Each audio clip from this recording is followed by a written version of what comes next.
Do you find yourself bending over backward to make others happy? Constantly sacrificing your own peace, your own desires, just to fit in, to be loved, to be accepted? What if I told you that this very act is slowly eroding your true self, your sense of identity, and your inner peace?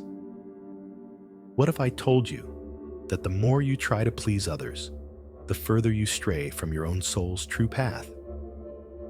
Today, we're diving deep into why pleasing others can actually be destroying your happiness, your purpose, and your life's potential.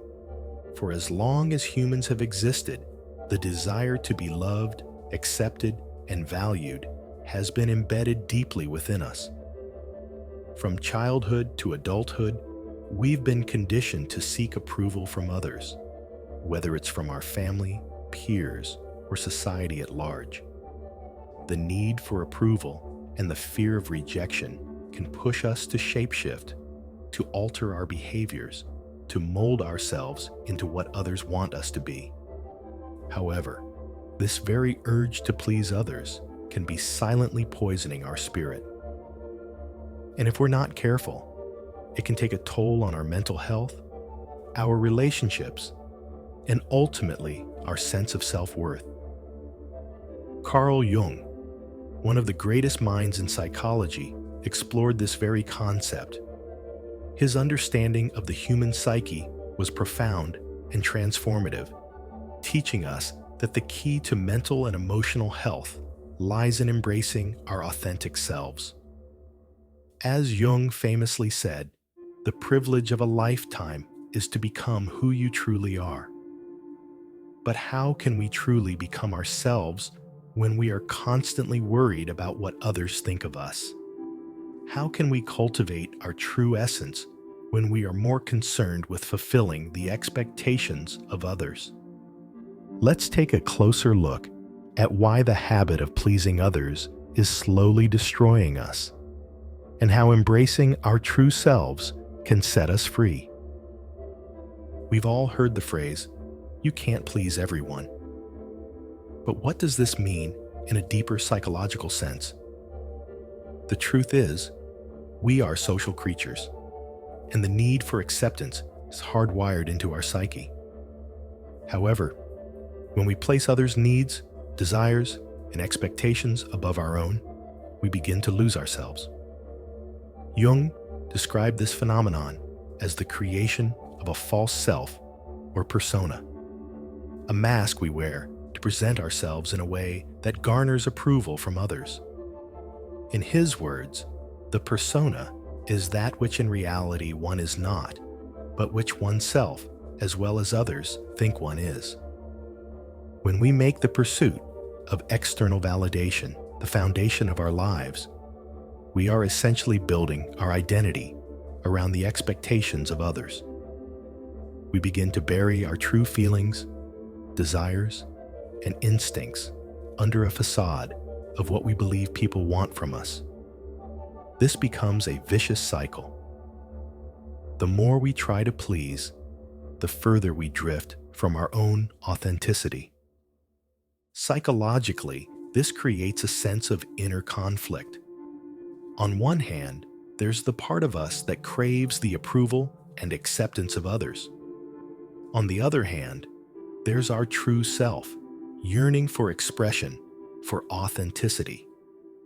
This internal dissonance often leads to feelings of anxiety, frustration, and ultimately, burnout. As Jung wisely pointed out, what you resist persists. The more we resist our true selves in favor of others' desires, the more discontent we feel, even if we appear outwardly successful. The consequences of constantly pleasing others extend beyond our mental health. Over time, this behavior chips away at our sense of purpose and self-worth.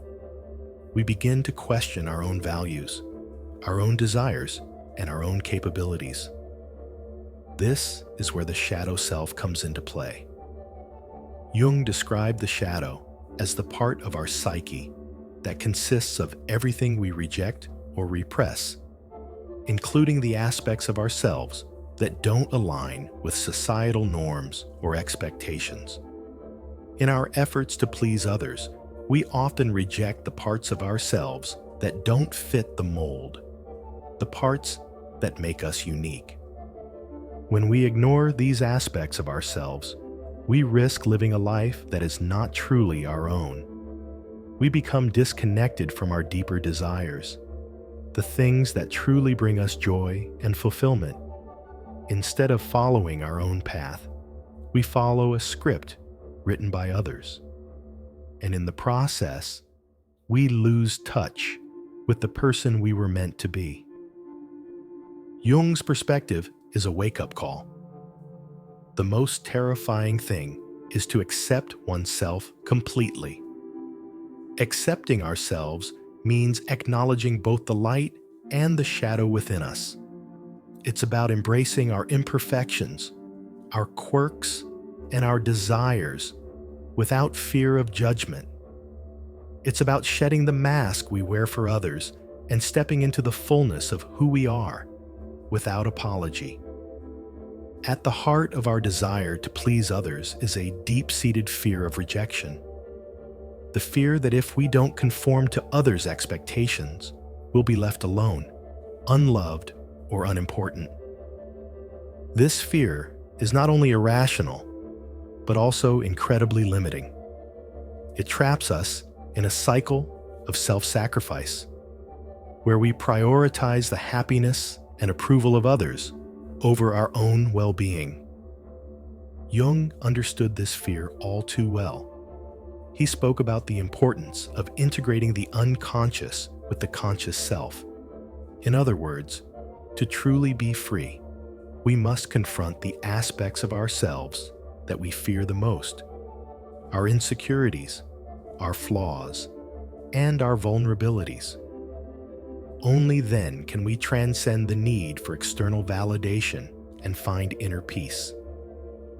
The way to wholeness is through the inner experience of the self, not through pleasing others, Jung suggests. When we constantly live in fear of rejection, we never allow ourselves to truly be seen for who we are. We hide behind masks, presenting a version of ourselves that we think others will accept. But true connection, true love, and true happiness can only be found when we allow ourselves to be vulnerable, when we allow ourselves to be seen, flaws, imperfections, and all. The journey to liberation begins with the simple act of being true to yourself. It requires courage, self-compassion, and a willingness to let go of the need for approval. Jung's idea of individuation is a process of becoming the person you were always meant to be. It's a journey of reclaiming your authentic self and living in alignment with your own values and desires. It's time to stop asking, "What will people think?" and start asking, "What do I truly want?" It's time to stop molding yourself into someone else's idea of who you should be, and instead step into the fullness of who you are. As Jung beautifully said, the most painful thing is to be alive and to be aware that you are alive and that life has meaning. The meaning of life isn't found in the approval of others, but in the expression of your own unique essence. As we come to the end of this exploration, I want you to ask yourself this one question: am I living for others, or am I living for myself? If the answer is the former, then it's time to change. The journey to authenticity may not be easy, but it is the only path that will lead you to true freedom, peace, and happiness. It's time to remove the mask, to shed the persona, and to embrace your true self. Remember what Carl Jung said: the privilege of a lifetime is to become who you truly are. And the world needs you to be exactly who you are. Not a version of yourself molded to fit someone else's expectations, but the real, unfiltered, unapologetic you. Only then can you live a life that is truly meaningful, fulfilling, and free. If you're ready to stop pleasing others and start living for yourself, make that decision today. Embrace your authentic self, step into your power, and don't let the fear of rejection hold you back. Share this video with others who need to hear this message, and let's begin the journey of self-empowerment together.